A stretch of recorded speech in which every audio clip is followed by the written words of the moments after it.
And I'm saying, but I had to say her old name because that gets me into the joke. I say, I've changed, not as much as Bruce Jenner, and then I do the actual joke. I went, no, this is my second crime. I say, she hasn't changed, right? She's always been a woman because she's always identified as a woman, and that means she's a woman. Fine, if that's the rules, you are what you feel. If you feel you're a woman, that makes you a woman. Cool. You know, I'm not one of these bigots that think having all that done is science going too far, you know. In fact, I don't think it's going far enough. Because I've always identified as a chimp, right? Well, I am a chimp. If I say I'm a chimp, I am a chimp, you know. Pre-op, but... and don't ever dead name me. Don't ever call me Ricky Gervais again. From now on, you call me Bobo. So, I'm going to have species realignment. I'm halfway there, to be honest. I'm sort of short with short legs and long arms. I sort of stoop like that. My back's getting hairier by the day. I've got fangs. I love nuts. Oh, I love nuts. And once, I was at the zoo, and I could tell people were looking at me, so I just started masturbating.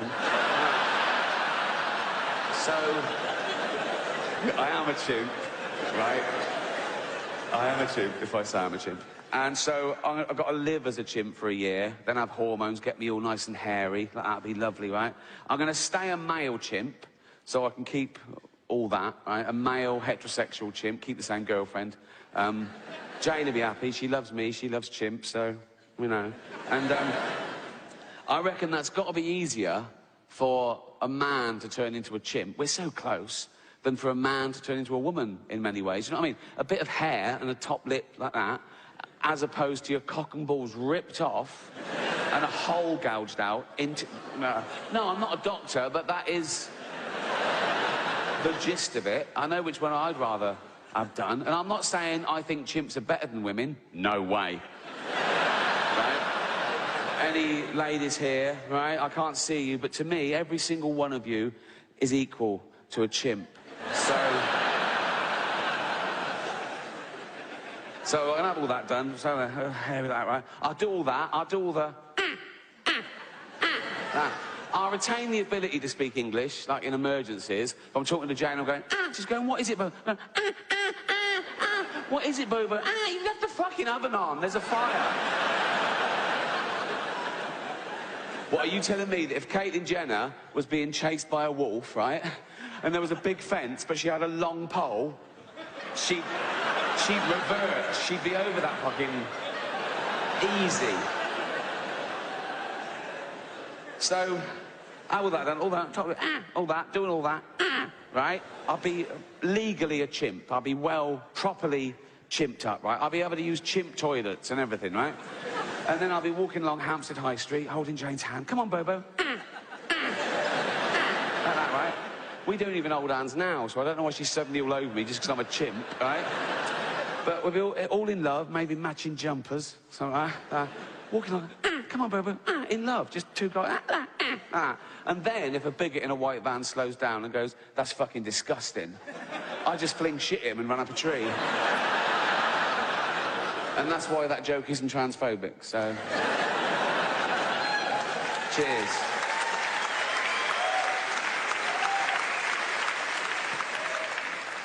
So, humanity. What is humanity? What are we? Well, we've touched upon it there. We're great apes. Not metaphorically, we're literally great apes. We are 98.6% genetically identical to a chimpanzee. We're closer to chimps than chimps are to gorillas. We left our common ancestor about 6 million years ago. We have the same life cycle. Same life cycle as any other animal, which is our parents mate, we're born, we grow, we mate, our parents die, all our friends die, and then we die. Now, my 7-year-old niece didn't like hearing that, right? But I said, you've got to look. I said, stop crying. I said, you're 7, you know, today. So...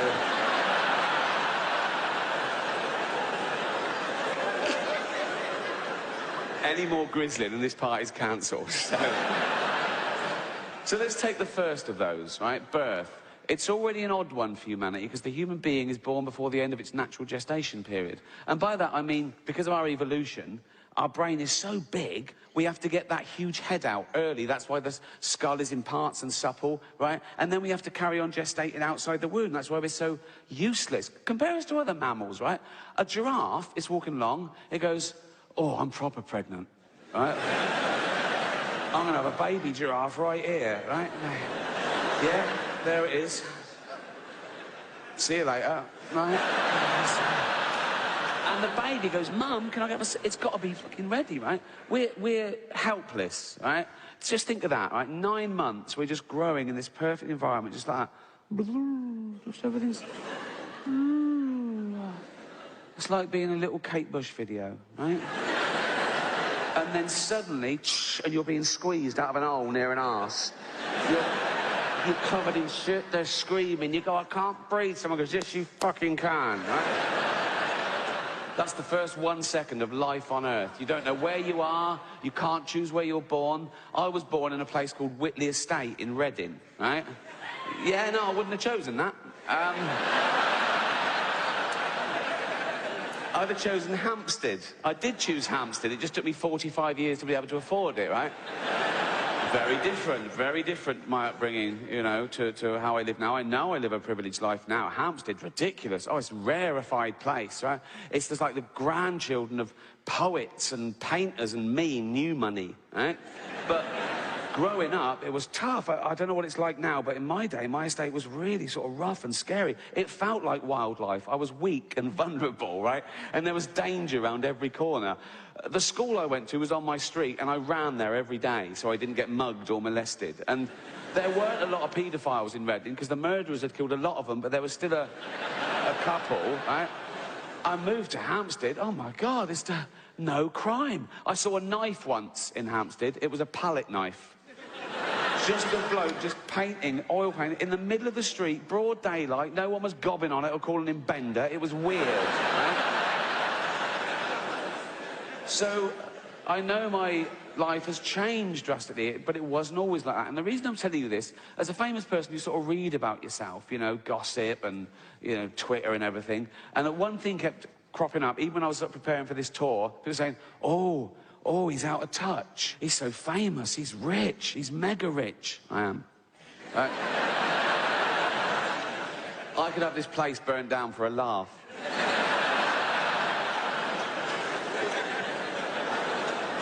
No, but they say things like, oh, he's an observational comedian. How can he say things that relate to ordinary scum?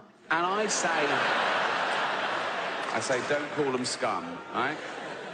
But even the papers, they try and get around to it. I do interviews, and they'll always be able to say, oh, do you always fly first class? I go, no, often private. Right? And the number of times I've answered this question, right? They say, do you know how much a pint of milk is? It was meant to make you look out of touch, and I don't know, but that's irrelevant, right? Next time a journalist asks me that, I'm going to say, I don't know, mate, but here's £1,000. Run and get me one, will you? Is that enough? Is that enough? Yeah. Another question that I always get, particularly with the posh papers, the Sundays, they're doing a profile piece, and they're still trying to alienate you and make you look different, right? And they always say things like, no, you don't have children. I say, no. I say, why don't you have children?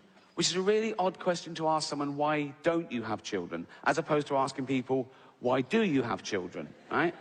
Let's ask the fat lady in the leggings why she's had 8, shall we? Oh, 9. That one just fell out. That one didn't even touch the sides or disturb a cigarette. That one just, boom. Don't claim for that.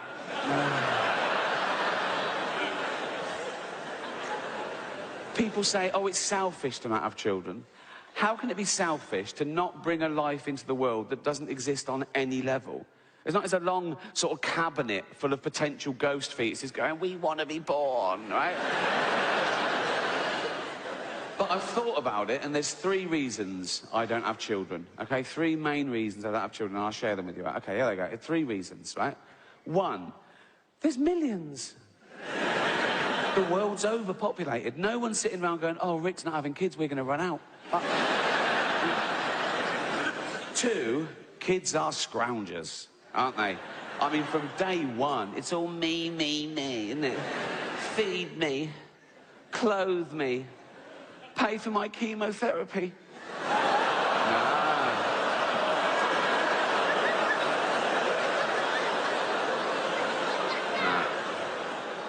Not my problem, son. Not mine. Luck of the draw, boy. Luck of the draw. It costs the average household in the West $200,000 to bring up a child, right? And you don't see that back. They don't want to pay you back. They're not grateful. They don't go, oh, thanks for having me every day. They go, I didn't want to be born, right? Even if they get a top job, right, which they won't, okay? You'll never see that money back, right? They just put you in a home, okay? And my kid, he'd be born into ridiculous wealth, wouldn't he? So... he'd be a little cunt.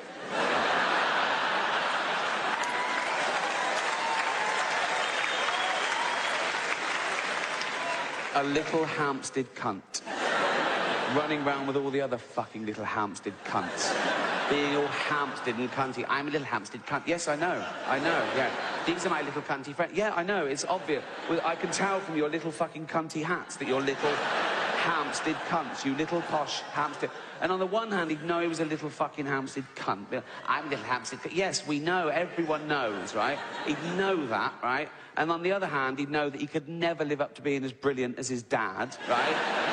I'd say, you know, I worked my way out from nothing and I gave it to you and you're just a little useless Hampstead cunt. You'd go, yeah, and that would probably prey on his little mind a bit, wouldn't it? Like, 11, 12, he'd sort of be a naughty boy, run with the wrong crowd, try and get out from under my shadow, right? And then he'd turn to drugs, and about 13, he'd come home and he'd overdose on my Afghan rug. 20 grand, that was, right? And as he was there, right, convulsing and throwing up his fucking lungs, right, and with his little posh, high-pitched fucking death rattle, right, his little fucking dying words, he'd go, do you love me now, Daddy? No. No, I never did, and that's why you're never going to be born, you useless fucking junkie Hampstead cunt.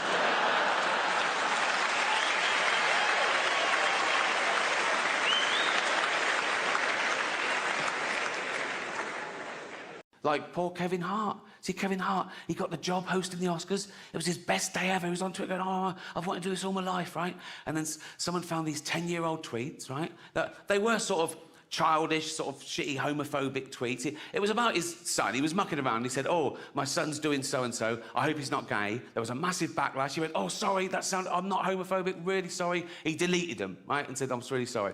10 years later, someone finds a screen grab and goes, look, he's done this. Oh, big thing. The Oscars go, oh, you got to apologise again. He went, no, I've apologised. I can't keep apologising. And he's right. If there's no value to saying sorry and evolving, he might as well just tweet him again. Right? That's how I deal with shit. Anyway.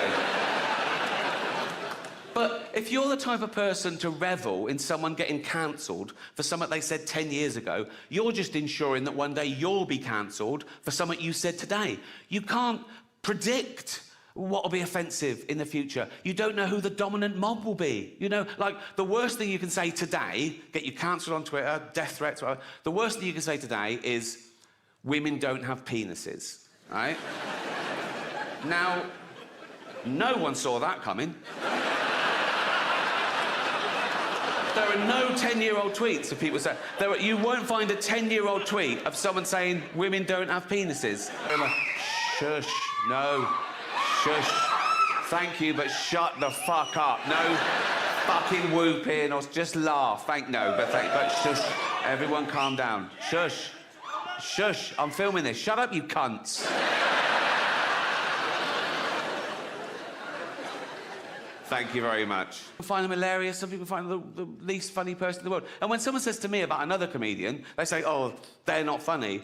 Even if I agree with them, I stand up and I say, well, you can't say that. You've got to say, you don't find them funny, you know? And I hate it when people say, that joke was offensive. I go, no, you've got to say, you found it offensive. Because it's all about feelings, and feelings are personal. And there's loads of types of comedy, and comedy evolves, you know. There's a new type of comedy at the moment called woke comedy, right?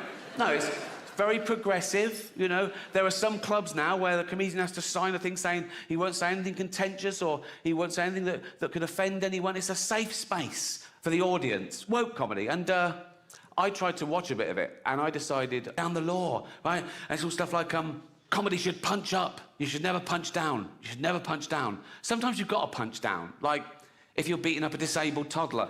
You know what I mean? If you punch up, you'll miss the little cunt and he'll win, you know? I like that joke because it highlights the difference between metaphorical punching down in jokes and actual punching down. But people nowadays want you to believe that words are actual violence, right? Now, you laughed at a joke about beating up a disabled toddler. No one got hurt. If I'd have actually dragged out a disabled toddler and started beating him up, you wouldn't laugh, right? That's why I dropped that bit. But these people are virtue signalling. They're trying to bring people down to raise their own status. And they say it's because, no, we're protecting minorities. Like, they're basically saying minorities haven't got a sense of humour, which is so patronising. And I get that as well, to what it's like to be outnumbered. In this country, we're still only 5% black, 5% Asian, 5% LGBTQ, you know, tiny numbers. Now, I'm a white, heterosexual multi-millionaire, right?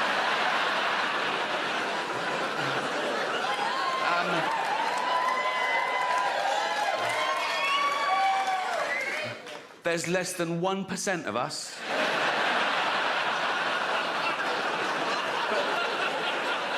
Do I whine? No. Do I don't mind. I just get on with it. Come on, Rick. Come on, Rick. Just keep fun. I'm like Rosa Parks. Do you know what I mean? I'm like... Except I fought for the right to never have to take a seat on a bus. But...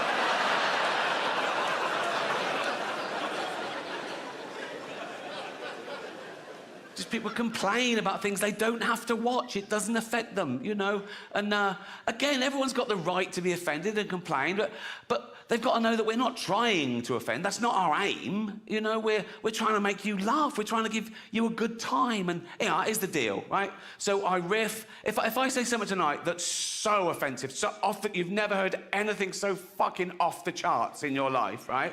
Don't make a scene. Go to the box office after the show. They can't give you money back straight away, but there's a form you fill out with the complaint, and I take those away and I shit on them. So that's the rules of comedy.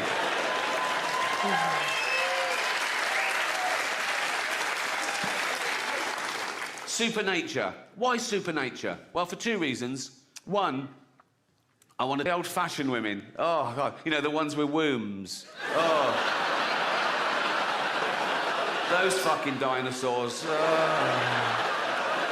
I love the new women. I know the new women. They're great, aren't they? You know, the new ones we've been seeing lately. The ones with beards and cocks. They're as good as... They're as good as gold. I love them.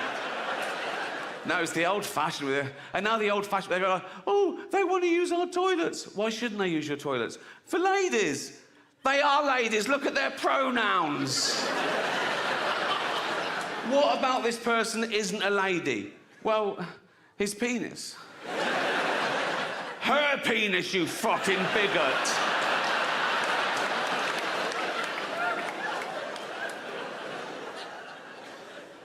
What if he rapes me? What if she rapes you? You fucking turf whore.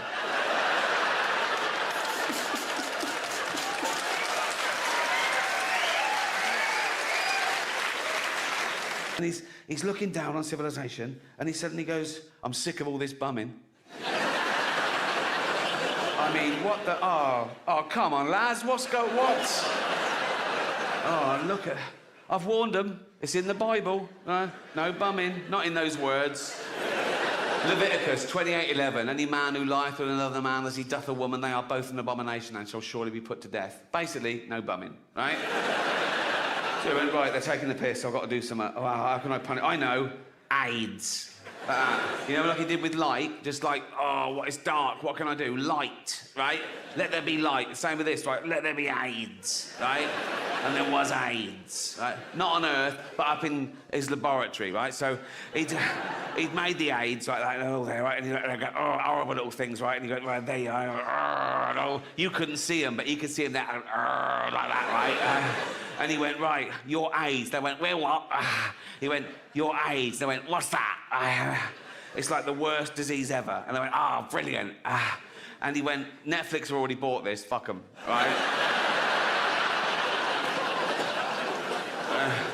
You're AIDS. Well, right, what do we do? Right, I want you to kill homosexuals. Why? Because I don't like watching them. Don't watch them then. I've got no choice. I'm omnipresent, so I'm watching 50 million people bumming right now. So, you know, right. So what do we do? Right, I'm going to put you down on Earth. Where? Africa.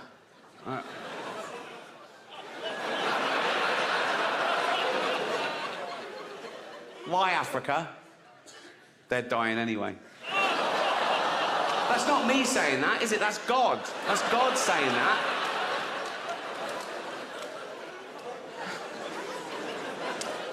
Where in Africa? Oh, just in an arse, right? I'm going to put you in... What, in all the shit? Yes, yes. I'm going to put you in an arse, right? That is where you're going to do a lot of your best work through the 1980s. Right? So I'm going to cram you in an arse, right? Right? Then what? Right. If a cock comes in, that shouldn't be there, right? Get in the cock as well. What all of us know. Some of you get in the cock, some of you stay in the arse, in case another cock comes along. And if I know this arse, there will be another cock. Right. So some of us get in the cock, some of us stay in the arse. Yeah. Then what? Kill them both, right? So kill all homosexuals. Exactly. What, even lesbians? No, not lesbians. Right? Why? Because I like watching them.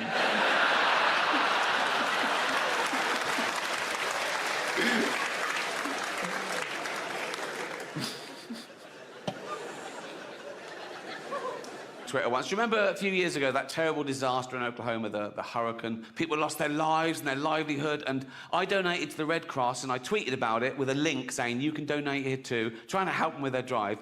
And one of those sort of frivolous entertainment magazines from America, their account tweeted this thing. It really annoyed me. They tweeted, Beyonce and Rihanna send prayers to Oklahoma. And I tweeted back going, oh, I feel like a cunt, I only sent money.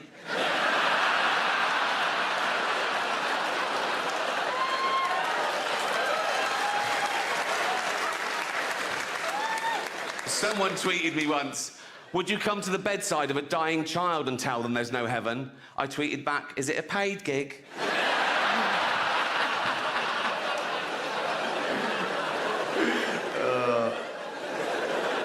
I don't care whether you believe or not, what you believe in, who you pray to. Doesn't affect me. I just think that nature is super enough, you know? I don't think we need angels and unicorns. We've got the fucking octopus. That actually exists. 8 legs in you existing now, the chance of that sperm hitting that egg is 400 trillion to 1. And I think life is like a holiday. We don't exist for 13.5 billion years. Then we have these 80, 90 years if we're lucky. Then we die, never to exist again. And some people are even offended by that. They go, you can't say that. It can't be chance. It's too good. Someone must have made it all. And, you know, I'm too special. I can't just not exist. I'll live again. I'll go to heaven, I'll be with my friends and family, or I'll come back as a spirit and I'll walk amongst you, or I'll be reincarnated, I'll come back as someone else. That'd just be someone else. That's all that's happened. You're not involved. That is just someone else, right? Many people believe in reincarnation, of course. Some people even claim they remember who they were in a previous life. There's a society in America, of course, in California, of course, right? And they remember who they were in a previous life. And they're always someone pretty special in their previous life. Not so much in the life they've got now, right? But I saw a documentary about it, and every year they have a come as you were party, where they go dressed as the person they were in history. 2 Napoleons. So, at least one of them is fucking lying. It could, it definitely could. But even though we know the chances of us existing at all are astronomical and our life is so short, we waste so much of it worrying about stuff, worrying about things that might never happen, worrying about things that won't matter in a week, let alone a year or 10 years. I'm terrible. I worry. I'm a worrier. I lay awake at night thinking, oh, what if? Oh, no. Imagine if wildlife programmes were like that. Imagine watching David Attenborough all these years, and everybody goes, here, on Kilimanjaro, we see the... Oh, that's not...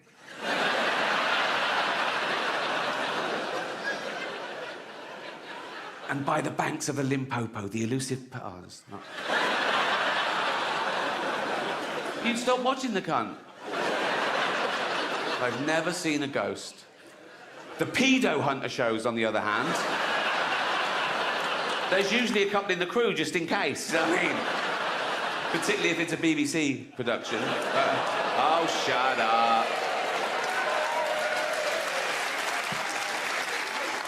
There's no reincarnation, no ghost, no heaven, I believe. People can't get over that. People quiz me on Twitter when they find out I'm an atheist. They go, what, you don't believe in God at all? I go, no.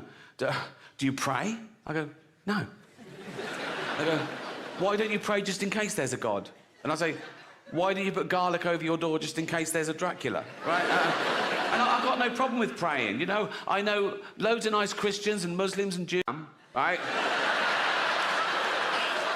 And if you sound mental, you're a bigot, right? Now, that's a bit hack, that joke now, isn't it? Oh, identify as a thing then, right? It's a bit old-fashioned, right? But I'm going to leave it in to annoy people, right?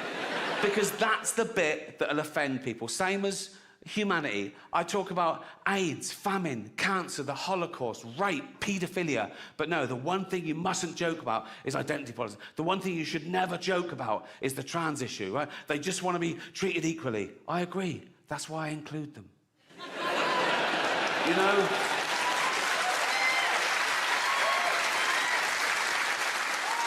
But they know I'm joking about all the other stuff, but they go, no, he must mean that, right? Like a joke is a window to the comedian's true soul. That's just not the case. I'll take on any view to make the joke funniest. I'll pretend to be right-wing. I'll pretend to be left-wing. I'll pretend to be clever. I'll pretend to be stupid. Whatever makes the joke funnier without prejudice. Okay, full disclosure, in real life, of course I support trans rights. I support all human rights, and trans rights are human rights, you know? Live your best life. Use your preferred pronouns. Be the gender that you feel that you are. But meet me halfway, ladies. Lose the cock. That's all I'm saying. Like, I made a joke about self-ID. But in fact, I wish self-ID had been around when I was a kid. I'd have used it to get shit. I'd have gone to my mum, Mum, I'm trans. She'd have gone, what? I'd have gone, I'm either trans or I need a new bike. Right? She'd have gone, you need a new bike. I'd have gone, you're the boss. But I grew up in the 60s, Jesus. I had, like, Victorian parents. We hadn't heard of any of this. But what if I was a teenager now in these really woke, progressive times, right? And I had really cool, hippie parents, right? And I went, Mother, Father, I'm trans. They'd go, oh, goody, that's so fucking trendy. Right? And my dad would go, Bagsy, I picked the vagina. I go, thank you, Daddy. Right? Then there'd be like a montage, right? And I'd go to hospital, I'd have all the electrolysis, I'd grow my hair, right? I'd have a big fanny, I think. No, if someone else is paying, I'll have the big one, you know what I mean? Like, Dad trying to buy me a minge, fuck you, Dad, right? Like, a big fanny, boobs, right? And, right? No, and I'd come out and I'd emerge, I'd be a real woman. I'd be Vicky Gervais. I'd be Vicky Gervais, right? Yeah, and I'd be a real woman, right? And you can't change your sexuality, so I find women attractive, so I'd be I'd be a lesbian. I'd be a little lesbian fella called Vicky Gervais, right? right? And probably be a butch lesbian because of all the testosterone up till then, right? Also, I like the fashion: jeans, black t-shirt, short hair, beard. I'd be a real lesbian called Vicky Gervais, lesbian about town, right? And so I'd go down to Brighton, right? And I'd go into a lesbian bar, right? And I'd go, hi, pool table, winner stays on. I'll be there all fucking night. Right.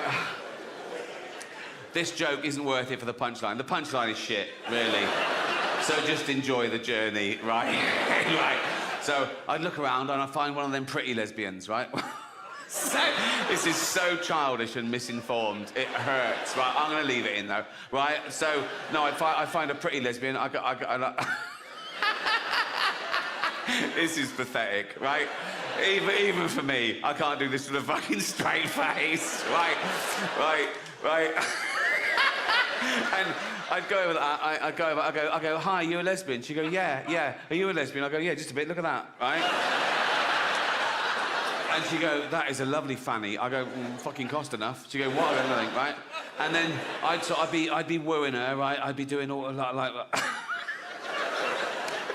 I'd be sort of like complimenting her on sort of lesy ways. I'd go, I love you, Doc Martens, right? She'd go, oh, thanks, right? Right?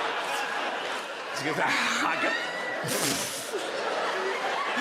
I go, oh, there's the big earrings, aren't they? Right? So yeah, right. And then she'd go, do you want to come back to my place and les off? I go, yeah, just a bit, right? So we go back, we get naked, I'd boob her up, I don't know what you do, I'd minge her off. I'd do that one, I'd do that one, definitely do that one, right? I'd Google it, wouldn't I? I'd fucking Google it, right? And and then she'd go, oh, do you want to wear a strap-on dildo and give me a good seeing to? I go, yeah, right. So I put a strap-on on, I put the big dildo there on my new fanny like that, and tie it at the back, and that's when I'd kick myself.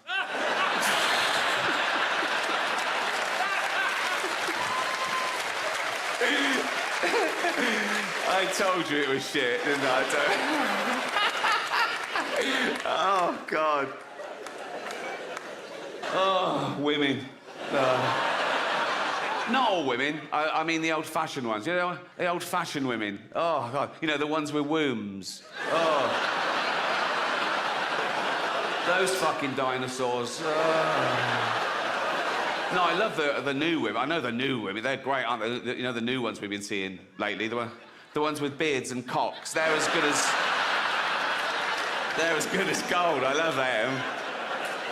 No, it's the old-fashioned. And now the old-fashioned, they go, oh, they want to use our toilets. Why shouldn't they use your toilets? For ladies. They are ladies. Look at their pronouns. What about this person isn't a lady? Well, his penis. Her penis, you fucking bigot.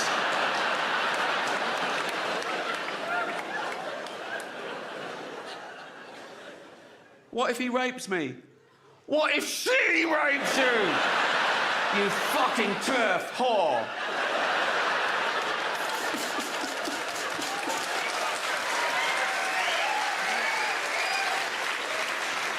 It's not a show. There's no dancers or jugglers. It's basically a bloke talking, which is essentially what stand-up comedy is, isn't it? A bloke talking. Sexist.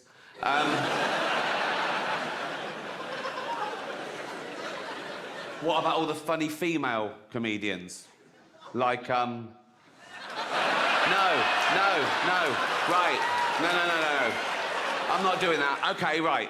That was irony, okay? There's going to be a bit of that throughout the show. See if you can spot it, okay? Now, that's when I say something I don't really mean for comic effect, and you as an audience, you laugh at the wrong thing because you know what the right thing is. It's a way of satirising attitudes. Like that first joke, I used the old-fashioned sexist trope that women aren't funny. Now, in real life, I know there are loads of funny women. Like, I did it again. Well spotted. Good. No, but there are. Dame Edna Everage. She's...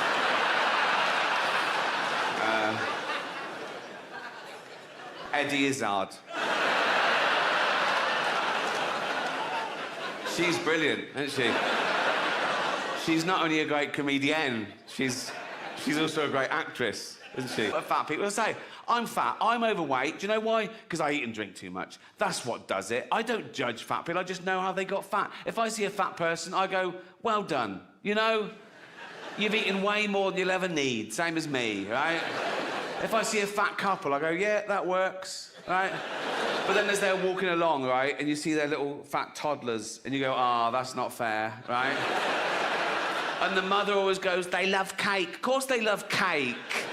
They're baby mammals. We're the same species as we were like 200,000 years ago. We've got a hunter-gatherer brain, right? All this affluence is so much faster than our human biology. So when you get one of those cakes from the supermarket that's packed with fats and sugar, you do like, your brain goes, fucking hell, that's amazing. Keep eating that, there might not be food tomorrow. But there will be food tomorrow. The fridge is full and your mum's on the phone to Ocado. You know what I mean? And now there's even a stigma. Like, doctors get in trouble for saying to someone, you're overweight or obese. They go, no, that's a political thing. No, it's like fat shaming. It's not fat. You don't get cancer shaming. He's trying to save your life, right? There was a school that tried to ban the word obese because they said it was derogatory to, I don't know what to call them, round children, right? But that's the polite word. That's the word we invented, so we didn't say fat little fucker. Don't keep changing words because one person gets offended. Also, fat people aren't offended by the word obese. They did it all. They're happy with it. They're jolly, aren't they? They're jolly. You know, you see a fat person, go, all right, fatty. Yeah, yeah. Oh, yeah. Bloop, bloop, bloop. yeah. And they go to the doctor, come in. Bloop. Doctor goes, fuck me. Oh. Am I obese? No, you're morbidly obese. What does that mean?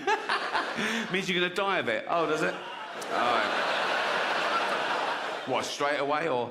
No. You've got diabetes, so you're having your legs amputated soon. And then if you carry on, you'll die later of, like, stroke and respiratory heart failure, so... All right. Is there anything I can do? Oh, yeah, of course there is. You could start working out and eat healthy, you'll be right as rain. Oh, right. But you won't, will you? No. And I feel sorry for them, even though it's their fault. When you see one of those documentaries on telly, like the 600-pound man or something, and he's being winched out of his house to go to hospital, right? If you're dangling from a crane, right?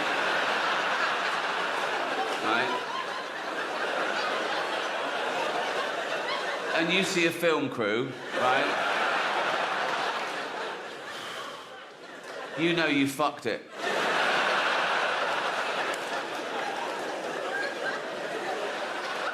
And then, you know, as I say, then they wake up the next day and they've had their legs amputated. It's really sad, and they're crying and I'm crying. They go, oh, God, why did I let it go this far? I'm so stupid. Then they get philosophical about it and they go, I never really used the legs.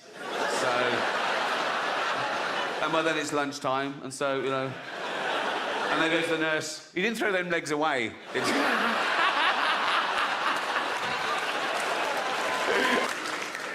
Guys, do you ever act more working class around builders?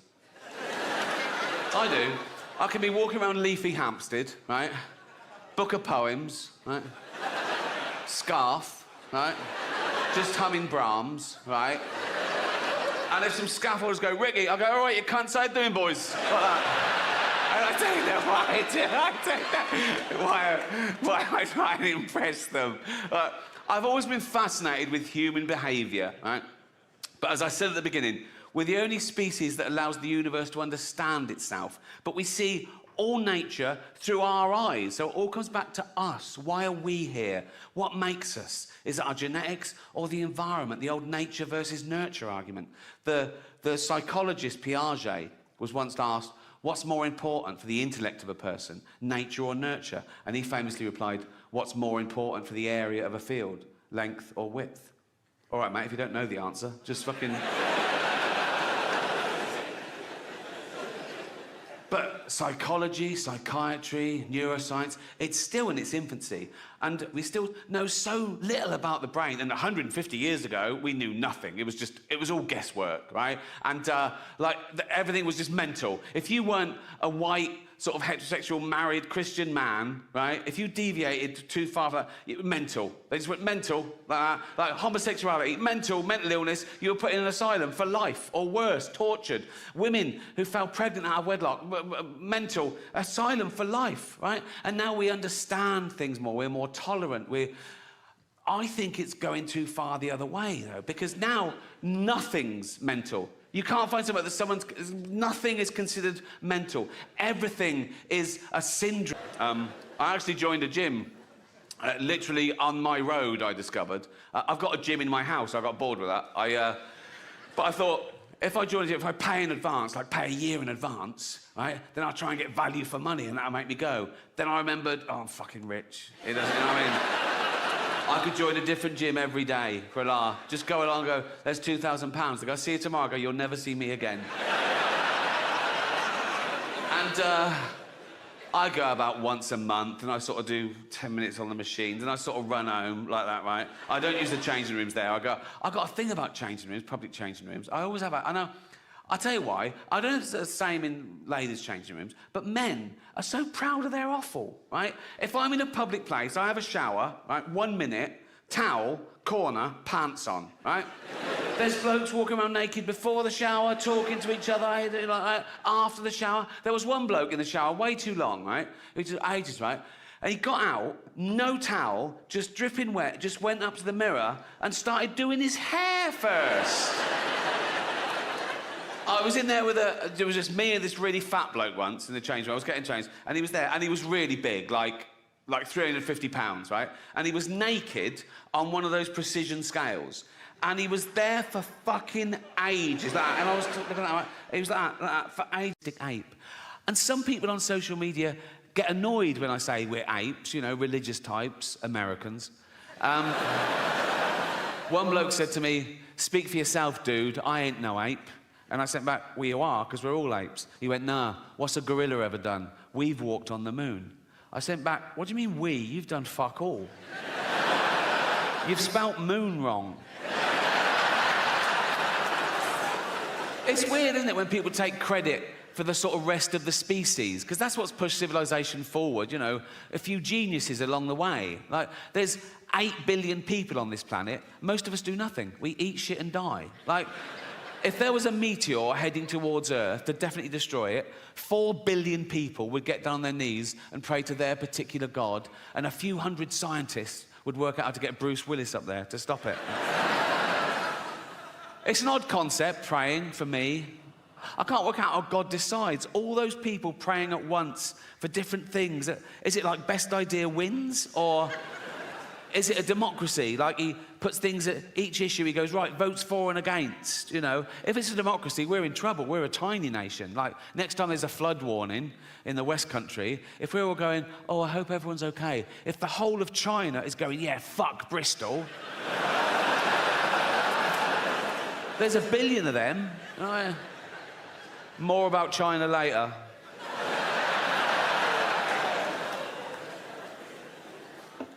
Yeah, I've always found praying quite strange. Like, if I bump into a friend or neighbour and I know they've got a little kid, and I go, oh, how's so-and-so? And they go, oh, not good. He's in intensive care. We don't know if he's going to pull through, but I pray every night. What I do, as an experiment,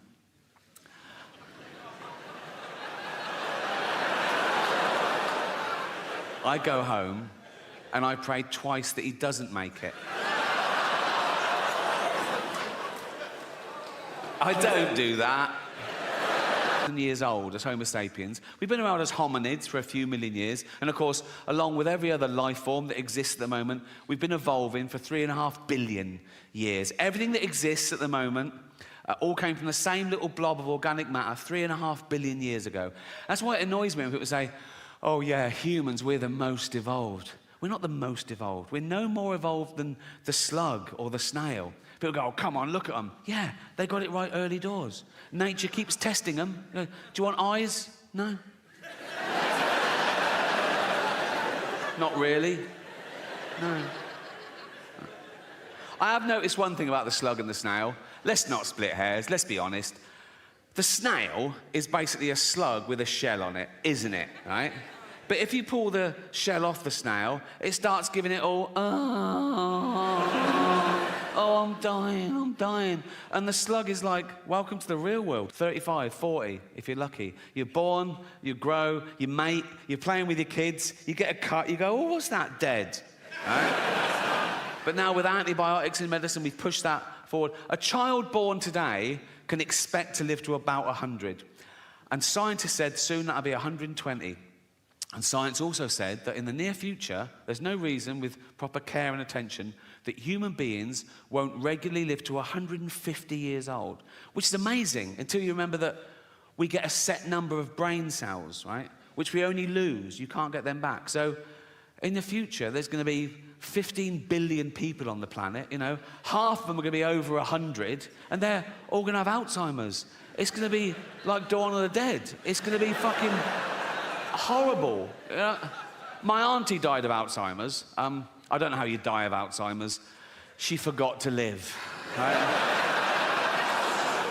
And for the last couple of years, she was in her home, and my cousin, her only kid, used to visit her like once a week, and it got more and more depressing because soon she didn't recognise him, and then she didn't know who she was, or you know, and then she died.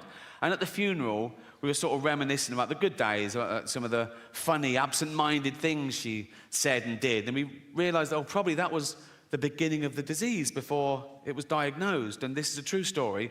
Once, my cousin went home from work, and he went in, and she went, your tea's in the oven, I've had mine already. He went, oh, cheers, Mum. And it was like a fish pie, right? He ate the fish pie, and he went, oh, God. And he ran upstairs, vomited, went back down and went, Mum, the fish is off, I've just been really sick. And she said, yeah, it made me really sick. Not your grandparents. They grew up dodging bombs and their firstborn having polio and the menfolk dying at 50 of lung disease. They could take a fucking joke, right? It was all about the wind-up. I used to wind up my mum all the time. This is a true story. When I went off to university, after about a week, I phoned home. My mum answered. She went, oh? I went, it's Ricky. She went, you all right? I went, not really. I'm in hospital. I think I'm blind. She went, what? I went, no, I'm only joking. Right? She went, you silly bugger. She went, I could have had a heart attack, right? And she's right, she could have had a heart attack. And I knew that. That's how committed I am to having a laugh. Gervais, duh. Yeah. And they're sad that their baby's got AIDS, but they're sort of laughing along. Ah, Armageddon, ha. And it gets to that bit, baby's got AIDS. And she goes, oh my God, Jeff, why are they all laughing at us and our baby with AIDS? And Jeff goes, well, they're not laughing at us per se. She goes, well, they are. They've named us and everything. They're literally laughing at us in this bit. And Jeff goes, yeah, but we're a fictional couple with a fictional baby with AIDS. Anyone offended by that is a fucking moron. And then he goes, and at least he didn't do the accent. So... And then she goes, yeah, but only because Jane begged him not to. Working class kids, particularly from working class mums, because they're busy, they're doing everything. They're keeping men in check, they're bringing up kids, they're going to work, they're saving the world. They haven't got time. They have to frighten their kids into behaving well. They have to go to dark places to shock them into not fucking dying. Do you know what I mean? So, like, if I was little and my mum made my tea, and it wasn't my favourite, it was boiled potatoes instead of chips every day, and I went, I don't like them, my mum would go straight to, of course you do, there's children your age in Africa and they're starving to death, right? And I go, Jesus, all right. You know what I mean? The true story, I was 7 years old, right? And I'd been playing in the park and I came running in and my mum went, Ricky, come here, sit down. There must have been a local pedo incident, right? And my mum went, never go in the toilets in the park again. And I went, why? She knew she couldn't explain paedophilia to a 7-year-old, right? But this is what she came up with. She said, because there's a man going round and he's cutting little boys' willies off. I was like, oh, what? That's a fucking thing, is it? I didn't sleep for a week. And it worked. I never went in those fucking toilets again. But she knew instinctively. If she'd have gone, Ricky, come in, sit down. What's the matter? Never go in the toilets again. Why not? There's a paedophile. What's a paedophile? Oh, he's a man who gives you sweets and puppies. Bring it on, you know what I mean? At 7 years old, I'd wank off anyone for a puppy. I'd be like that, wouldn't it? Be like that.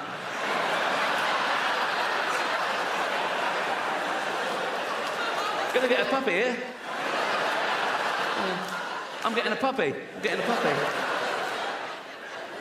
Gonna get a puppy here. Oh, fucking hell. Oh, I cannot do it left-handed at all. Fucking hell, come on. Have you been drinking?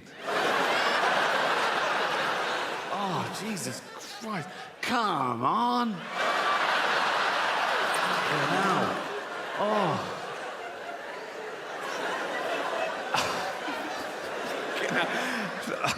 I've started, so I'll finish. Oh, fuck me. Oh, what sort of puppy is it? A what? A Labrador? Throw in a kitten, I'll give you a blowjob. I'll go over that. Kitten, puppy, come.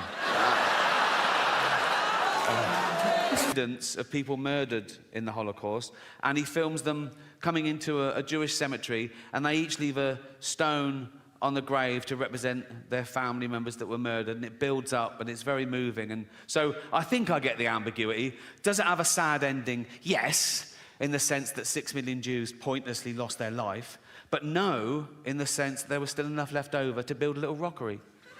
So...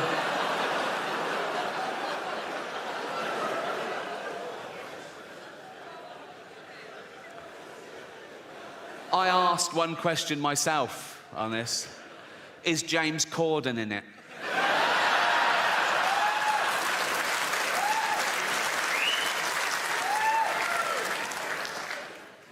I did look at one other film briefly, Titanic, right? And it's got all the same sort of questions. And the one where it goes, are any animals harmed? Someone answers, there were no explicit scenes of animals being harmed, but Rose did have a goldfish, which probably didn't make it. I think of the goldfish in the bowl on the sideboard when the boat hits the iceberg, and he's all like that, right? And people are running around going, we're going in the water. And he's all smug then, and he's going, don't worry about it. Oh, no, not water. Then he gets in the sea and he goes, it's very salty, isn't it? It's very salty.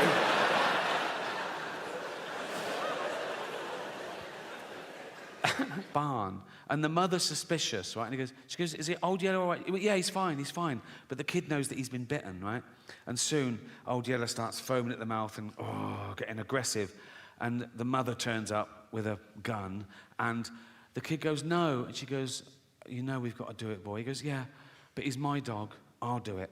And he shoots his own dog. And I was like in floods for like a year, right? Anyway, fast forward, right, a few years ago, I was on tour, I was on a train, and I get a text from Jane, and she says, I'm finally watching Old Yeller. And I sent back, enjoy, right? I didn't think, right? 20 minutes later, I get a text, nothing happens to that dog, does it?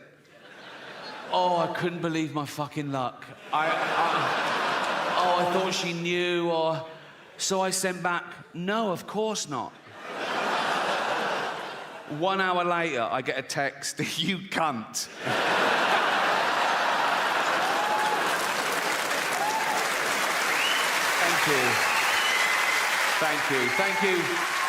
Thank you very much. Cheers.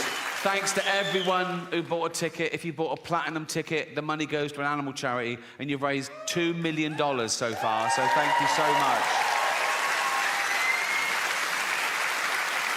I even get a bit of stick about that on social media. There's always someone who goes, why do you only speak up for animals? And I go, well, because they haven't got a voice of their own except parrots. And I think that's why we don't eat parrots. Everyone around the world eats every other type of bird, don't they? Everyone in the world eats fucking chickens and ducks and geese and turkeys and ostriches. No one eats parrots. Do you know why? If you go and try and eat a parrot, it goes, fuck off, you cunt. So speaking up really does work, right? And that has sort of been one of the themes of the show, because I know in the real world, in normal jobs, everyday life, you get in trouble. People tell you off for saying certain things or thinking certain things or even laughing at certain things, right? They say you're bad for laughing at that. And some of you take it to heart. You go, oh, my God, am I a bad person? No, you're not. One, you can't choose your sense of humour. You can't. It's involuntary. And two, that's exactly what humour is for, to laugh at bad shit, to get us through it, right? And...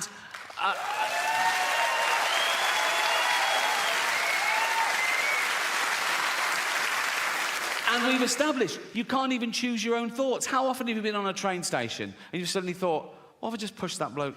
And then you go, why have I thought that? Am I a psychopath? No, you're not. You're the opposite. You're a safe pair of hands. You're testing yourself. You're reminding yourself how terrible that would be. You're a good person, right? I don't get that one. What I get is I'm talking to a really sweet old lady and I suddenly start thinking, what if I just spat in her face now? Why would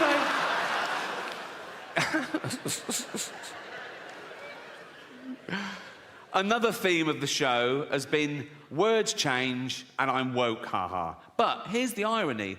I think I am woke, but I think that word has changed. I think if woke still means what it used to mean, that you're aware of your own privilege, you try and maximise equality, minimise oppression, be anti-racist, anti-sexist, anti-homophobic. Yes, I'm definitely woke. If woke now means being a puritanical, authoritarian bully who gets people fired for an honest opinion or even a fact, then no, I'm not woke. Fuck that.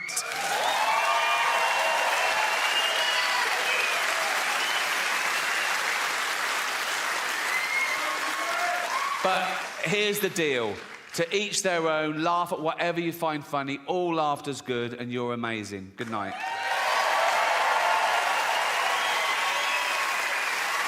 Show so far. So I want to talk about something I haven't talked about before, and that's to give you a glimpse behind the curtain of the Golden Globes. Right? And, thank you.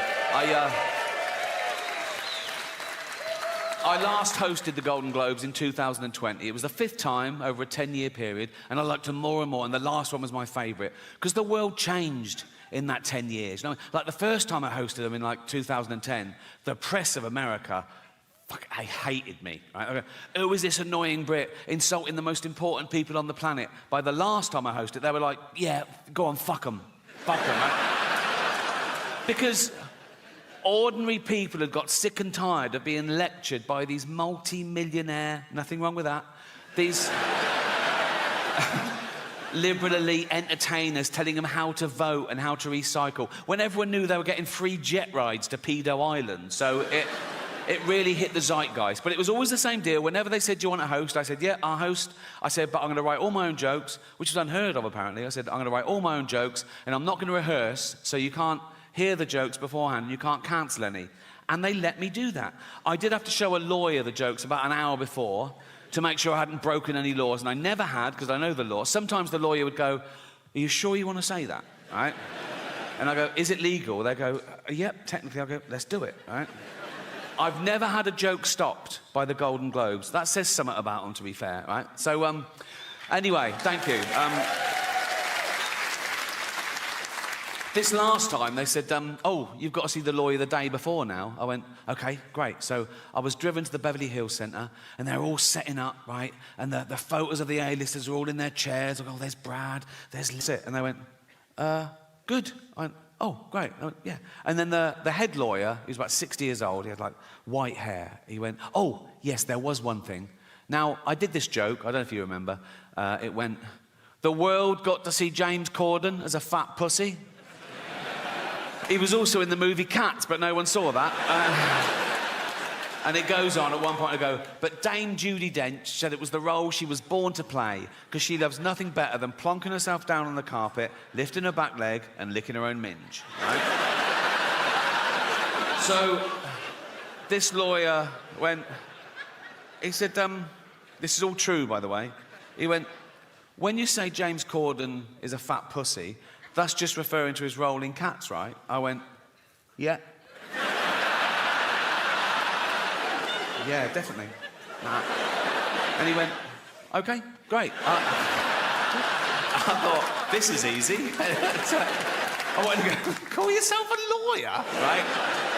And that was it. And I went, have a great show. And I left. And as I was leaving, I saw one of the other lawyers lean in and show this head lawyer his iPhone. And the head lawyer went, oh, yeah. He went, oh, sorry, Ricky, can you come back a minute? Right, so I'm there. I went, yeah. So he had the phone there. They'd looked up the word minge. I thought I'd gotten away with it, right? So it's now like I'm getting told off. And the head lawyer said, now it says here that the word minge is a derogatory term for female genitalia. I went, well, yeah, it's a slang word for vagina in England. You don't even use it here, do you? He went, no, we don't, but we go around the world, and with due diligence, now we know it's derogatory, we'll have to bleep that word live. I went, don't bleep the word, like, because people at home won't know what I've said. It'll ruin the... I said, it's literally the punchline. He said, if it's derogatory, I have to... I said, well, what word could I use that you wouldn't bleep? And he went, well, you could say vagina. I went, I'm not saying vagina, right? Nothing funny about it. It's so clinical. I was thinking, Judy Dench at home going, why is he talking about my actual vagina, right? I said, minge isn't like that. It's like, it's not so specific, because vagina's so... Where's your vagina? There, right? Where's your minge? There. It's like... Then one of the younger lawyers went, what about box? I went, I'm not fucking saying box, mate, right? So imagine looking at your own box, right? I said, minge is perfect. I said, people won't know what... If they're American, they won't know it. I said, it's not offensive. It's like... I said, kids use the word in England. Right? They weren't having it. So I said, what about flange? Right? So they looked up the word flange, right? And he went, well, that'd just be confusing, because in America, a flange is a part of a sink unit. I went, oh, well, I said, please let me say minge and don't bleep it. I was really rooting for minge, right? It was like 12 Angry Men. I go, no one's leaving till I can say minge, right? And after about 10 minutes, I wore them down. Whatever they said, oh, that won't work. So I was going, please. I said, I'll write them. You won't get any complaints and all this sort of... And eventually, the head lawyer went, OK, you can say minge. I went, and you won't bleep it? He went, no, we won't bleep it. I went, you promise? He went, yes. And I left. I knew they would. And they fucking did, right? So, when I said minge, I pointed.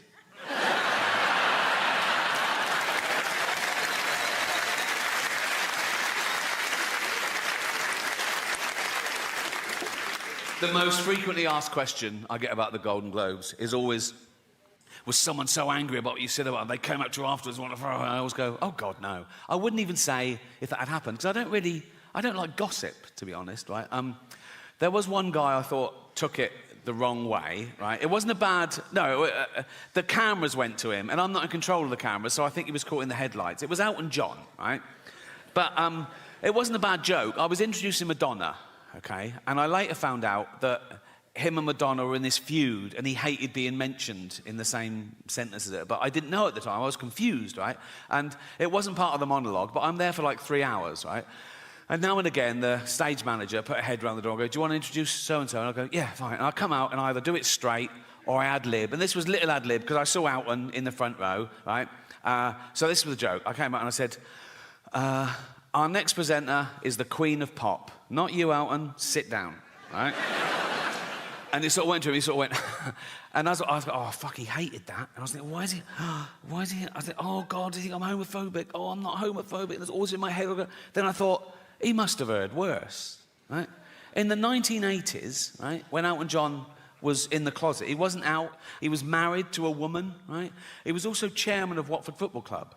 And he and his then wife would go along and watch Watford play, and the entire crowd would sing, don't bend down when Elton's around, or you might get a willy up your arse. Which puts my little quip into perspective, doesn't it? I don't know how football fans know how to start at the right time in the same key. Do they hand out sheet music before a fucking... We're doing Willy up the arse in C. Jeff's doing a solo. It's like... And what they usually do, they get a traditional tune so everyone knows it, and they change the lyrics. Some genius changes the lyrics, right, to be as offensive about someone or something or somewhere or whatever, right? So the tune they used to use, I remember it, it was that old Cockney knees-up song. My old man said, follow the van and don't dilly-dally on the way. Do you know that one? remember the term dilly-dally? They use it very creatively in their version, right? So this was their lyric. It was the 80s. It's not politically correct. I apologise. But they're football hooligans. What are you going to do, right? So let's analyse their genius lyrics, right? This is what they used to sing. Don't bend down when Elton's around, or you might get a willy up your arse. I mean, you might. Not necessarily his, but, you know, like mathematicians amongst you would have to go, yeah, there's a slight... Like, if 1,000 people bent down when Elton was around, one of them might randomly... Someone might come off a bicycle and go, sorry, like that, and they go, oh, fuck, and the scientists will go, 1. Do you know what I mean? There's a slight... Also, when Elton's around, that's ambiguous. That could fit... Like, you could have 2 gentlemen having anal sex in a hotel room, right? And then the next day they find out that Elton John was staying in the next room. They go, oh, I got a willy up the arse when Elton was around, you know? I'll give them that. Anyway. Don't bend down when Elton's around, or you might get a willy up your arse. He has the nerve to call us dear. We all know he's a fucking quill. Sorry, right? And he goes, he dallies and dillies. They've reversed it. Why? He dallies and dillies. He plays with people's willies. Again, I don't know what play with means in this context. It could be like, wow. It could be anything, couldn't it? Wow. I thought you were going to suck it. No. He dallies and dillies, he plays with people's willies, he's up every arse in town. I'd stop him there, I'd go, no, you know, that is provably false. He's not up every arse in town, is he? We can prove that, right there. Take a small town, take Watford, 120,000 people. He is not up 120,000 arses, is it? I mean, half of them are women, so 60,000 tops, right? And I don't think he's been up 60,000, and if he has, good luck to him, but that's not my point. This is my point, right? What did his then wife think of that? Because he's in the closet, right? You know, and she's just married Elton John the Pop. She couldn't be... She's in love. She's so proud of him. Elton John, and he's chairman of Watford. She goes like, I'm married Elton John the Pop Star. I'm married to Elton John the Pop Star. And then the entire crowd sing, don't bend down when Elton's around, or you might get a willy up your arse. She must have gone, why are they singing that, Elton? And he goes, I don't fucking know. Watch the game. You know what I mean? It must have been awkward. Well, that's nearly it for me, but I've just... I said earlier, I've never had a joke stopped by the Golden Globes, and that is absolutely true, but I've just remembered a joke that I stopped myself, because I bottled it a bit, and I think I was being overcautious. I want to share it with you, right? So, I got the chance to introduce Jason Momoa. Do you know who Jason Momoa is? Yeah, right? So I thought the meta joke would be to show my hypocrisy and my cowardice. Like, I'm okay to slag off actors, who's scared of actors, but when it comes to a big dude, right, I'm not so brave. So I was going to go, I've got nothing bad to say about our next presenter, because he's got a cock like a baby's arm, right? And I told my mate I was going to do that, and my mate went, do you think people think that's racist? I went, why is it racist? He went, well, because he's a person of colour, and I went, no, but it's nothing to do with that. It's to do with the fact that he's so big that he'd probably have a cock like a baby's arm, right? So I didn't do it. And I had a great follow-up as well. I'll tell you the whole thing. This is the whole thing. This is what I was going to do, right? Right. So I'll go out and go, I've got nothing bad to say about our next presenter because he's got a cock like a baby's arm. Unlike Peter Dinklage, who's got an arm like a baby's cock.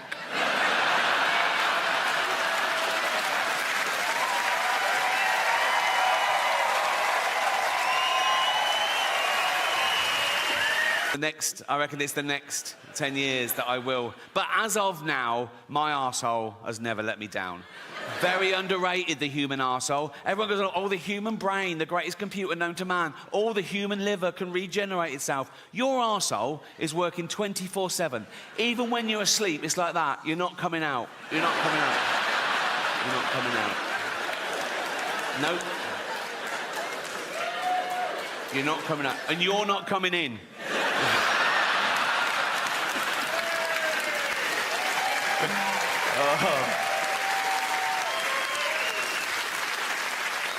Because it's like a sewer in there, isn't it? But you've got a lovely little manhole cover. Think of that in real life. Walking along a pavement, there's lovely pavement. If that burst, and you know what's in a sewer, don't you? Piss and shit and cum and dead goldfish, and fetuses. In China, just the girl ones. Relax.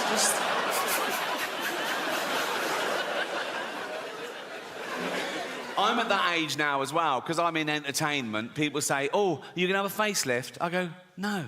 Have you seen facelifts? They're still just that. Like that. You know what I mean? You go to the doctor, and the doctor goes, do you want to look old or Chinese? You know, it's like... Nothing wrong with looking Chinese, if you're Chinese. If you're not Chinese, it's a bit weird. It's offensive. Why is that allowed? You're not allowed to black up. Why can you do that? Maybe there are terms and conditions to make sure you're never that racist. Like the doctor goes, right, we've done the eyes, but never leave the house in a little lampshade, because...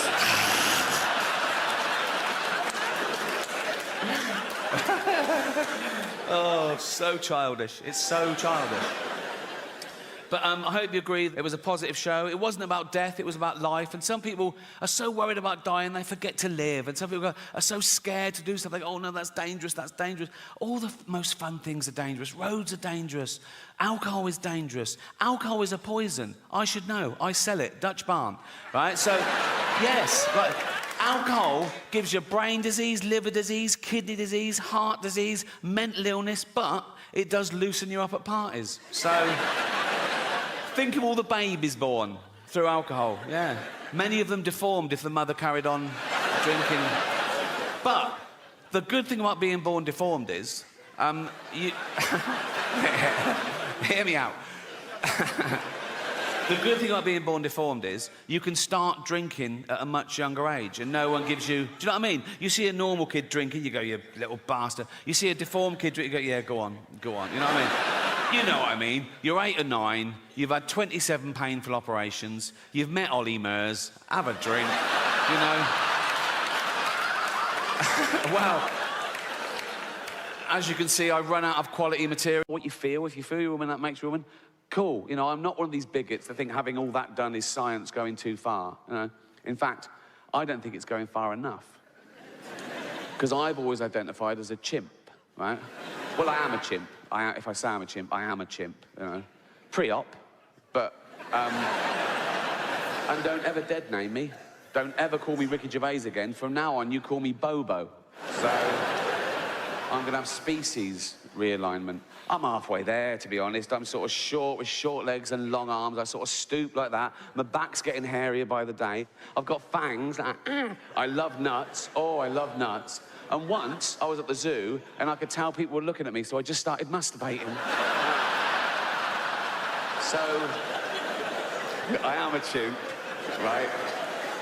I am a chimp, if I say I'm a chimp. And so, I've got to live as a chimp for a year, then have hormones, get me all nice and hairy. That'd be lovely, right?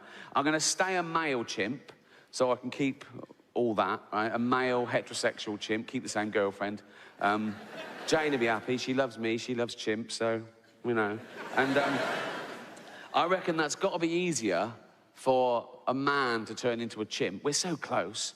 Than for a man to turn into a woman in many ways. You know what I mean? A bit of hair and a top lip like that, as opposed to your cock and balls ripped off and a hole gouged out into... No, I'm not a doctor, but that is the gist of it. I know which one I'd rather have done. And I'm not saying I think chimps are better than women. No way. Right? Any ladies here, right? I can't see you, but to me, every single one of you is equal to a chimp. So I'm gonna have all that done. So hairy that, right? I'll do all that. I'll do all the I'll retain the ability to speak English, like in emergencies. If I'm talking to Jane, I'm going, she's going, what is it, Bobo? What is it, Bobo? You left the fucking oven on. There's a fire. What, are you telling me that if Caitlyn Jenner was being chased by a wolf, right, and there was a big fence, but she had a long pole, she'd revert, she'd be over that fucking easy. So, all that done, all that, all that, doing all that, right? I'll be legally a chimp. I'll be properly chimped up, right? I'll be able to use chimp toilets and everything, right? And then I'll be walking along Hampstead High Street, holding Jane's hand. Come on, Bobo. Like that, right? We don't even hold hands now, so I don't know why she's suddenly all over me just because I'm a chimp, right? But we'll be all in love, maybe matching jumpers. So, walking like, come on, Bobo, in love. Just two guys, And then if a bigot in a white van slows down and goes, that's fucking disgusting, I just fling shit at him and run up a tree. And that's why that joke isn't transphobic, so... Cheers. Liam Neeson. Oh, he nearly got cancelled, didn't he? Liam Neeson. Now, I don't know why he told this story, but he did at a press junket to a journalist, right? And it was where he just started saying, it was 30 years ago, he said, and my friend came home and she'd been raped, right? And that's not the funny bit.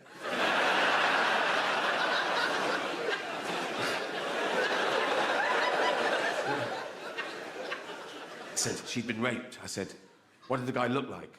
He said he was a black guy. He said, so I got my cosh and I went out looking for the first black guy. He said, nothing happened. I came to my senses, right? But the weird thing about that story is, who has a cosh? Who has a... But it was touch and go. They cancelled the premiere that night because of the backlash and that people wanted the film to be deleted. And I get it. Some people can't separate the art form with the artist's personal life. Now, I know Liam. I've worked with him. He's a lovely man. He's definitely not racist. But when that broke, even I was like, oh, will I ever be able to find Schindler's List funny again? You know,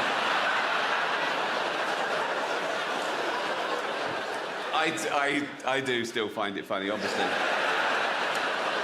Moves with the times like everything else. Just think of that. In a few generations, we've gone from owning slaves, being legal and respectable in the eyes of God, to a racist being the lowest of the low, isn't he? A racist is the worst person in society these days. Actually, a paedophile is the worst. Goes paedophile, then racist. A racist paedophile is the worst If I met a racist paedophile, I'd go, fuck the little black ones too, you bigot. You know?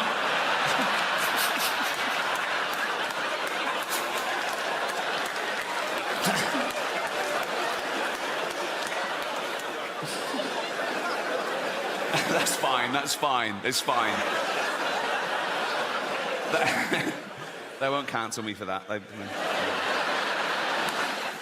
I mean, they've been trying to cancel me for about 15 years, and they've always failed. And often the people trying to cancel me have been other comedians writing for the posh papers, doing that thing they always say, he's punching down. Well, comedy should punch up. We only punch up. We punch up. Their idea of punching up, they have a go at Boris Johnson.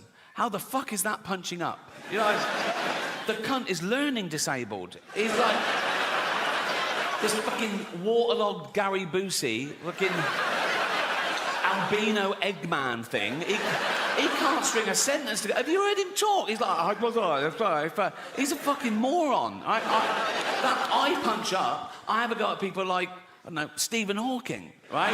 Yes, the greatest brain that's ever lived. He can take it. And he wouldn't even have minded when he was alive because he's part robot, isn't he? I think he's basically a talking chair, so you can say what you want. And he was on Epstein's Island, apparently, so fuck him. I don't... What was he doing there? Why do I want to go? Why? Why do I? You're like just there doing fuck. I would go. What? I know pedos who'd kill for a ticket to that, and he's just taking up a space. It's probably DEI or something, and they go, we need one. Like, I'll go. What are you doing here, Steve? He go, I'm thinking weird shit. Fuck off.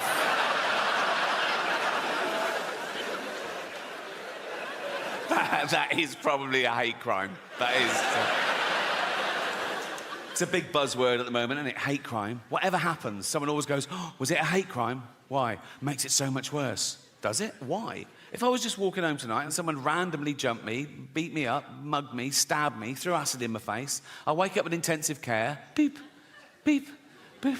I open my eyes through the bandages. There's a policeman. He goes, Miss Gervais. I go, yeah. He goes, we just want to let you know it wasn't a hate crime. I go, oh, thank God for that. Pretty hateful, isn't it? But no, a hate crime is something that's based on your race, disability, sexuality. So a guy with a gun, he wants to kill someone at random. He sees a crowd, he goes, eeny, meeny, miny, mo, bang, kills someone, dead. He goes to court. The judge goes, why did you kill that person? He goes, no reason. The judge goes, so you're not a bigot? He goes, if Darren is definitely bent, you can't go around just slagging off Darren willy-nilly. Do you know what I mean?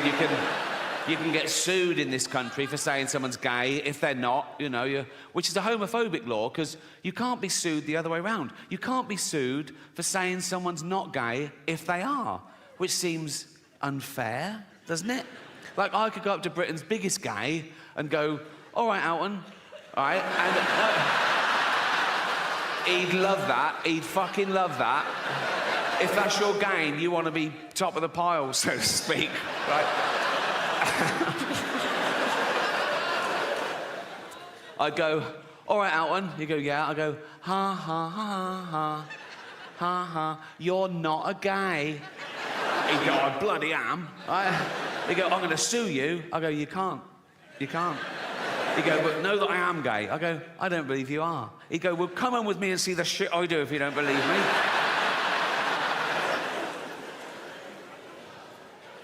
Of course, the word queer has changed. Again, traditionally, the word queer used to mean someone who was attracted to the same sex as themselves, a gay man. Right? Now, the word queer can mean a straight man who wants some attention. I'm all queer now.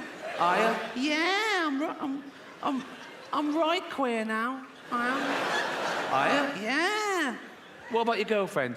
Yeah, she's queer and all. We're just two queers queering each other up.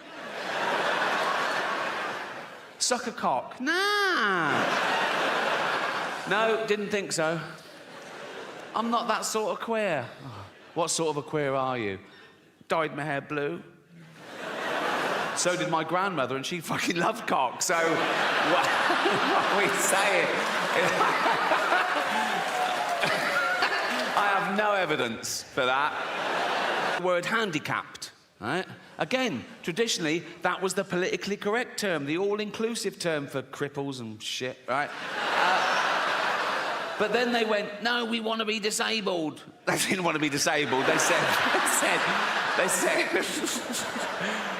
They said, we want to be referred to as disabled. We don't like the term handicapped anymore. Stop using it. Say disabled. And we went, OK, fine. And that's great. Just tell me the rules. And in fact, I'm a stickler for the rules. Like, if I was on a beach and a woman came running up and went, help, help, my handicapped toddler's drowning. I'd go, sorry, you're what, love? What? My handicapped toddler's drowning and he can't swim. Whoa. Do you mean your disabled toddler is drowning? She'd go, yeah. I go, right. Well, it's... Oh, dead. Wasted too much time being woke, didn't I? Well, I am woke now, and who cares? If humanity was wiped out today, the Earth would return to a paradise in a few hundred years. If we lose bees, we're a desert forever. We're not that important. We're just one species of narcissistic ape. And some people on social media get annoyed when I say we're apes, you know, religious types, Americans. One bloke said to me, speak for yourself, dude, I ain't no ape. And I sent back, well, you are, because we're all apes. He went, nah, what's a gorilla ever done? We've walked on the moon. I sent back, what do you mean we? You've done fuck all. You've spelt moon wrong.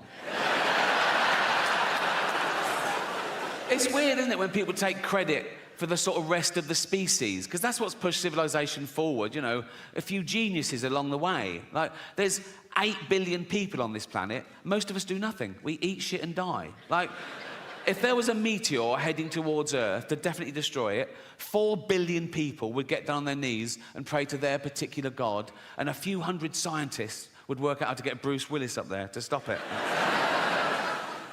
It's an odd concept, praying, for me. I can't work out how God decides. All those people praying at once for different things.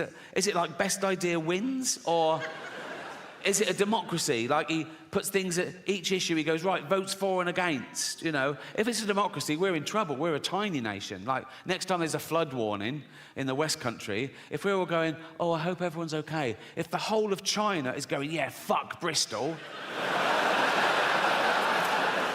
There's a billion of them. Oh, yeah. More about China later.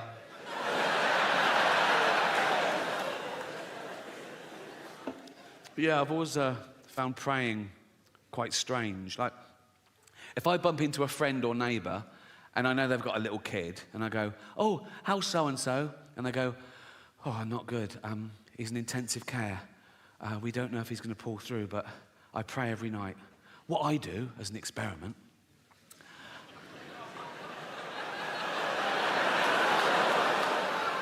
I go home and I pray twice that he doesn't make it.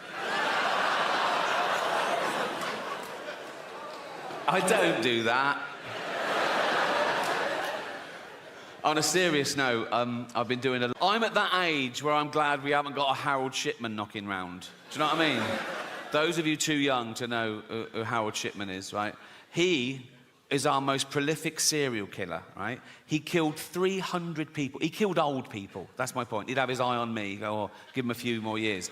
And he was a doctor, right? But the reason you haven't heard of him, right, is because he never appears in those lists of the worst serial killers. And he was like one of the worst ever, but he didn't act like a serial killer, right? He was a GP, he was old school, he had a little shirt and tie, little tweed jacket, little beard, little glasses. He'd do house visits, he'd go on to see Edna, 85. "You all right, Edna?" "Yeah." "Do you want a cup of tea?" "Yes, please." And he'd make Edna a lovely cup of tea, right? Then he'd just put her in a lethal amount of opioids, right? And he'd just give Edna the tea and watch her drink it and fall asleep and die. And that was it. He didn't even masturbate. You know? Yes, it is a waste, sir, yeah.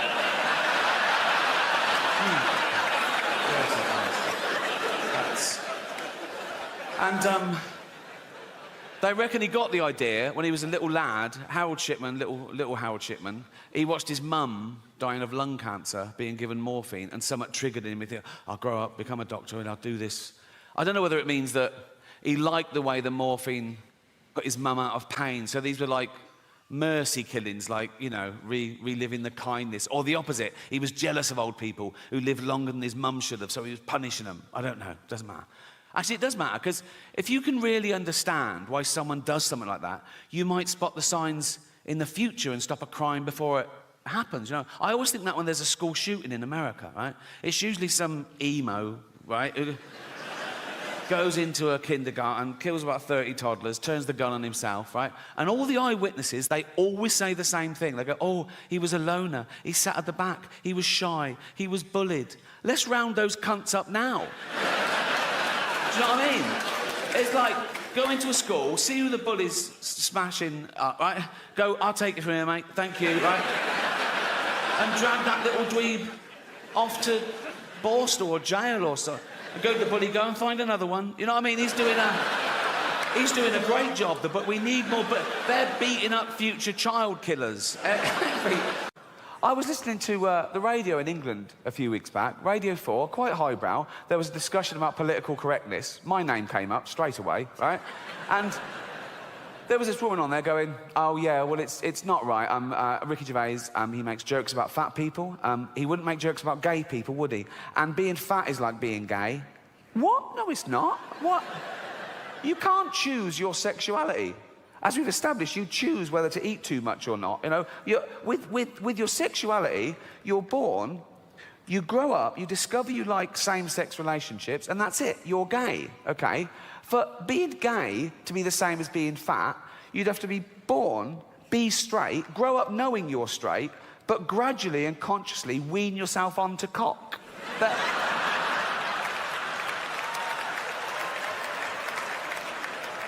Oh, happy 16th birthday, son. This is Raoul.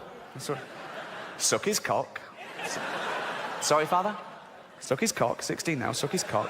I'm heterosexual. Oh, with his newfangled words. Suck his cock. Come on. Right. I don't like cock, father. Doesn't like cock. How do you know if you've never tried it? Ah! Suck his cock. Suck one cock. Suck... that's not sucking it, that's playing with you. Put it in your mouth. Put it... Look, have a go, you might like it. Oh, it's not so bad, is it?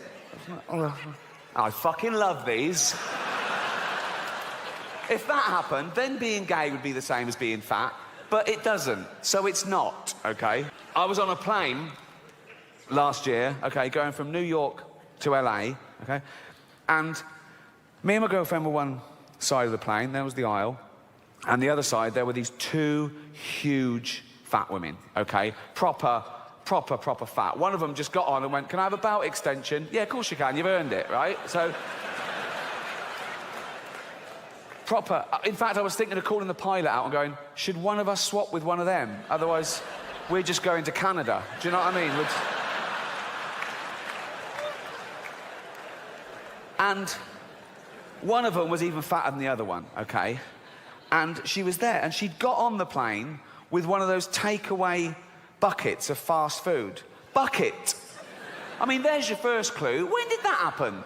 When did fat people just give up? When did they go into a shop and go, "Oh, fuck it, just treat me like a farmyard animal"? Really?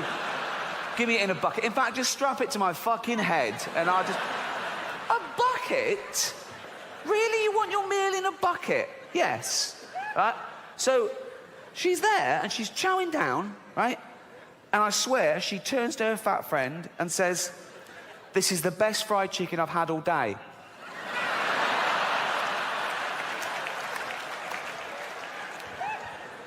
But I'm not having a go. I'm not having a go. No, I'm not. No, I'm not. Because even though it is their own fault, and it is their own fault, I don't know if you know this about fat people, they fucking love cake. They love it. They love it, right? And I blame the food industries, because you go into a supermarket and it's just packed with that stuff. Everything's packed with hydrogenated fats and extra calories and sugar and butter and everything, and they love that, okay? And there's always a big door, isn't there, to a supermarket? It's always... They've got a quadruple door, isn't it? No one's ever been too fat to get through the door of a supermarket, okay? And it opens automatically, so they don't have to waste calories pushing anything. There's just... And it's a good job it opens automatically, because usually it's glass and they can see the pie from down the road and they're in like that. Grazing, right? So, I say, keep the big door. Keep the big door. Sure, keep the big door. Come on, fat people. Come in you go. But when they get in there, it's all fresh fruit and veg. It's all whole grain. It's all stuff that's good for you, okay? Of course, they'll be confused at first. They go, "Well, that's not real food to them." They think Brussels sprouts is packaging, right? They're looking, "Where's the cakes? Where's the cakes?" The cakes are over here, but the cakes are through a different door. But this door is human-sized, okay? So now they go, "There's the cakes." They go, "Oh, fuck, I can't get in. I can't get through the fucking door. I can't. And they're starving. They go, "Oh, God, what's this? I've got to eat some, what's this, a banana?" Right? And they go back, "Oh, no, I still can't. Back and have a carrot." They're back and forth for days, and the fat's falling off them. Soon they can slip through the door and have a cake. They can't get out again. No, but I mean... But we've got to do something. We've got to intervene.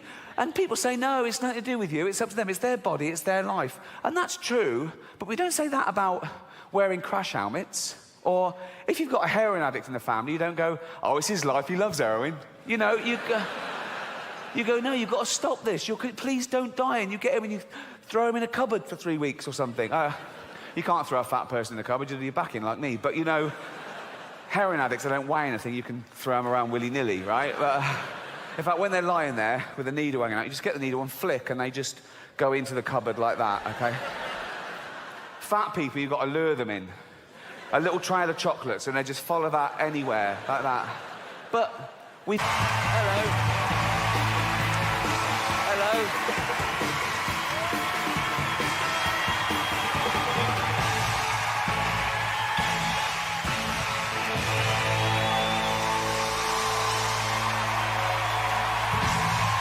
Thank you. Hello, Chicago. How are you? Wow. Wow. Thank you so much. Thank you so much. Thank you. Thank you. Thank you. That was an amazing welcome. I should explain something straight away. Usually when I come out on stage, it's amazing, okay? I'm doing cartwheels and backflips. It's fucking spectacular, right? but I've hurt my back. That's true, actually. I've pulled a muscle in my spine playing golf. I know what you're thinking. Serves me right for playing such a stupid game as golf. But, no, I've been in agony. I'm actually on painkillers right now. So, no, it's true. If I suddenly start talking like Paula Abdul, you'll know why. I'm not drunk. So, when the doctor... This is true. When the doctor gave me the painkillers, he said, no, you can't drink alcohol with these. And I went, I don't want them then. Anyway, he went, what? I said, give me some you can drink alcohol with. Right? And he went, well, you're not meant to drink with any painkillers. Who are you, my fucking mother? Just...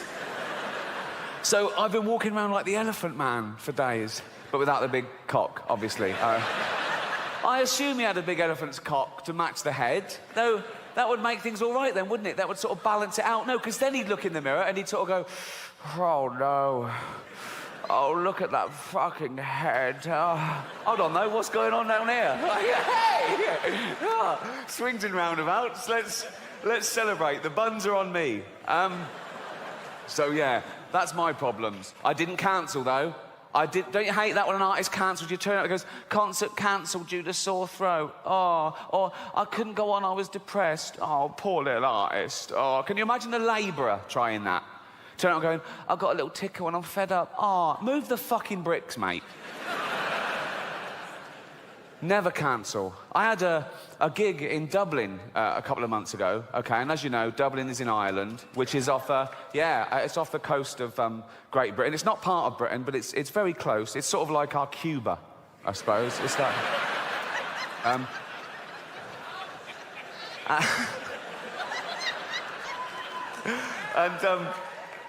And so, okay, so Dublin O2 Arena, 10,000 seats, sold out well in advance, flights booked, really looking forward to it. A few days before the gig, they start grounding the aeroplanes because there's a volcanic ash cloud over Britain, okay? And if you fly through it, apparently it'll make the plane fall out of the sky. And it was like, that was it. You couldn't fly in that. I mean, a volcano goes off in Iceland and we can't, but what's the point of Iceland, really? You know what I mean?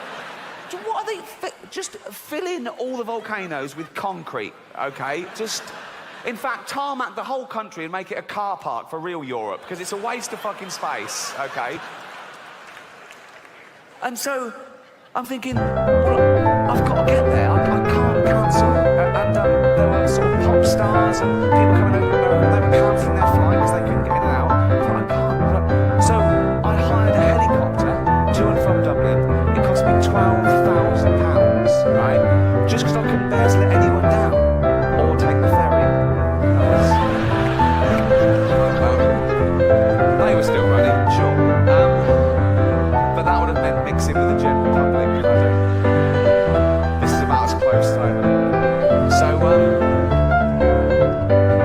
I don't know if you're affected by the volcanic ash cloud, but I had friends that were stuck all over the world and they missed weddings and funerals. They had to put themselves up in a hotel for extra days that they hadn't budgeted for, and they couldn't get their money back because the airlines were saying, no, we can't pay you because the insurance companies won't pay us because they're saying it's an act of God.